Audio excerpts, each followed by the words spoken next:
নমস্কার বন্ধুরা, welcome to হুদীপ sports. আর এই ভিডিওতে তোমাদের জন্য থাকছে বেশ কিছু গুরুত্বপূর্ণ খবর। তো কোথাও যেও না, শেষ পর্যন্ত ভিডিওটা দেখতে থাকো, অনেক কিছু রয়েছে তোমাদের জন্য এই ভিডিওতে।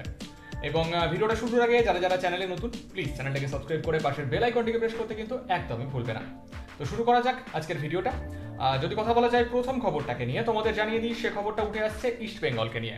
তোমাদের জানিয়ে দিই ইস্ট বেঙ্গল দলে একজন গুরুত্বপূর্ণ ভারতীয় ফরওয়ার্ড পিভি বিষ্ণু, এই ভারতীয় ফরওয়ার্ড 23 বছর বয়সী, তিনি তার কন্ট্রাক্ট এক্সটেনশন করে নিলেন ইস্ট বেঙ্গলে। তো তোমরা আবারও এই গুরুত্বপূর্ণ ভারতীয় ফরওয়ার্ডকে ইস্ট বেঙ্গলে দেখতে পাবে।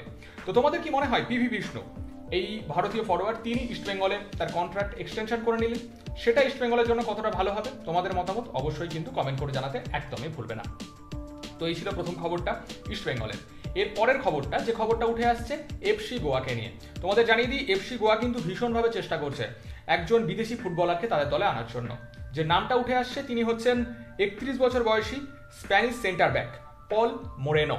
এই গুরুত্বপূর্ণ স্প্যানিশ সেন্টার ব্যাককে এফসি গোয়া তাদের দলে আনার জন্য ভীষণভাবে চেষ্টা করছে।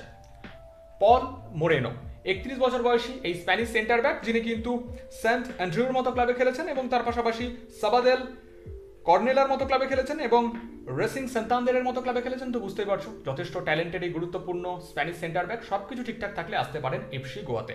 তো তোমাদের কি মনে হয় পল মোরেনো, এই স্প্যানিশ সেন্টার ব্যাক, তিনি এফসি গোয়াতে এলে সেটা এফসি গোয়ার ডিফেন্সকে কতটা শক্তিশালী করবে? তোমাদের মতামত কিন্তু অবশ্যই কমেন্ট করে জানাতে একদমই ভুলবে না। তো এই ছিল খবরটা এফসি গোয়ার।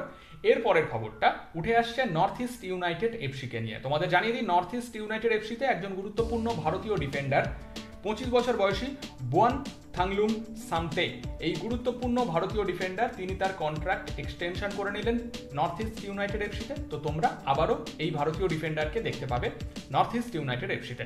তো তোমাদের কি মনে হয় বুয়ান থাংলুং সামতে, এই গুরুত্বপূর্ণ ভারতীয় ডিফেন্ডার, তিনি তার কন্ট্রাক্ট এক্সটেনশন করে নিলেন নর্থ ইস্ট ইউনাইটেড এফসিতে, সেটা নর্থ ইস্ট ইউনাইটেড এফসির ডিফেন্সকে কতটা শক্তিশালী করবে? তোমাদের মতামত জানাতে কিন্তু একদমই ভুলবে না।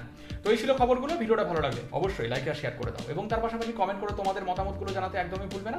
এবং আমাদের চ্যানেলটিকে সাবস্ক্রাইব করে পাশের বেল আইকনটিকে প্রেস করতে কিন্তু একদমই ভুলবে না। তাহলে এরকম নতুন নতুন খবর আমাদের চ্যানেলে তোমরা সবসময় সবার আগে পেয়ে যাবে। দেখা হচ্ছে নতুন একটা ভিডিওতে, ততক্ষণের জন্য ভালো থেকো আর দেখতে থেকো হুদীপ স্পোর্টস।